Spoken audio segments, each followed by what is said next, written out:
மதுரை அருள்மிகு மீனாட்சி அம்மன் திருக்கோயில் சித்திரை திருவிழா ஏப்ரல் 29ஆம் தேதி கொடியேற்றத்துடன் துவங்கியது. இதையடுத்து பல்வேறு நிகழ்ச்சிகள் நடைபெறுகிறது. 7ஆம் தேதி திக்விஜயம், 8ஆம் தேதி திருக்கல்யாணம், 9ஆம் தேதி திருத்தேர் நிகழ்ச்சிகள் நடைபெறும்.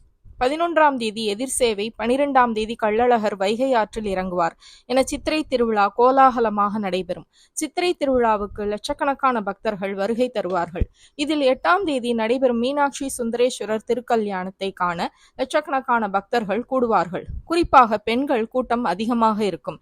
ஏனென்றால் திருமணமான சுமங்கலி பெண்கள் மீனாட்சி சுந்தரேஸ்வரர் திருக்கல்யாணத்தின் அன்று கோவிலில் அல்லது வீட்டிலோ புதுத்தாலி மாற்றிக்கொள்வார்கள்.